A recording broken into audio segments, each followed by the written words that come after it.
જ્યારે કાયદાના રક્ષકો જ સામાજિક દૂષણોનો શિકાર બને છે ત્યારે વ્યવસ્થાની સુરક્ષા સામે ગંભીર સવાલો ઊભા થાય છે।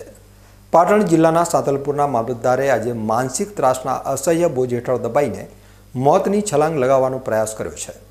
ન્યાયના આસન ઉપર બેસનાર એક ઉચ્ચ અધિકારીને જ્યારે ઝેર ગટગટાવવા મજબૂર થવું પડે ત્યારે સમજવું જોઈએ કે અસામાજિક તત્વોનો આતંક કેટલો હદ બહાર ગયો હશે।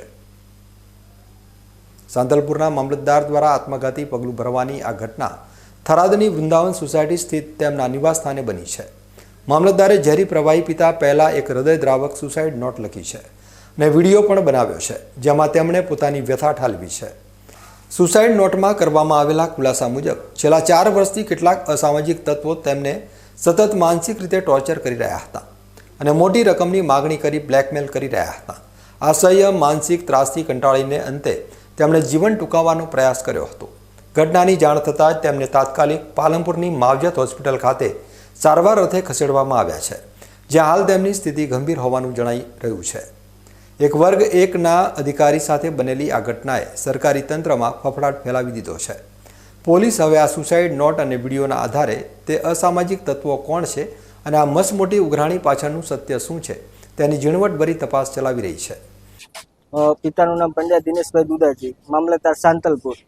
અને એમણે રાત્રે 4 તારીખે દવા પીધી હતી અને સુસાઇડ કરવાનો પ્રયાસ કર્યો હતો અને એમણે નોટની અંદર અને વિડીયાની અંદર લખેલું હોય કે આ કારણોસર હું સુસાઇડ કરું અને એમને અતિશય માનસિક ત્રાસ આપવામાં આવ્યો, જેની કોઈ હદ જ નહીં। અને એ ટાઈમે હવે આવું પગલું ભર્યું છે મારા ફાધરે।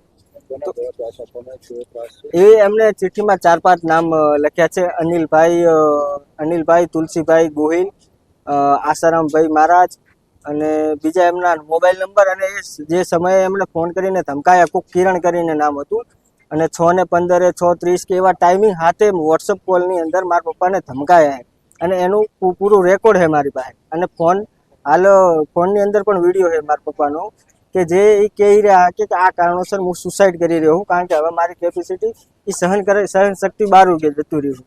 અને પોલીસે ફરિયાદ પણ અને જવાબ પણ લીધા હતા। હોસ્પિટલમાં આવીને મારા ફાધરનો જવાબ લીધો, ઘરે આવીને પણ પંચનામું કર્યું, મારો જવાબ લીધો, પણ કાર્યવાહી હજી જુએ એટલી થઈ નહીં। મારે સાહેબ એમને FIR નોંધાઈને એમને અંદર કરો સાહેબ, બીજી વાત છોડો।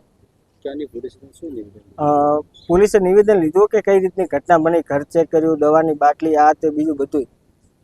અને SP સાહેબને અને થરાદ PI સાહેબને અને અધ્યક્ષ સાહેબને મારી નમ્ર વિનંતી છે કે આ ઘટનાની પૂરેપૂરી જાંચ કરે અને ગુનેગારોને સજા અપાવડાવે સાહેબ। આ ઘટનાએ સાબિત કર્યું છે કે હની ટ્રેપ કે બ્લેકમેલિંગ જેવી જાળમાં હવે ઉચ્ચ અધિકારીઓ પણ સુરક્ષિત નથી।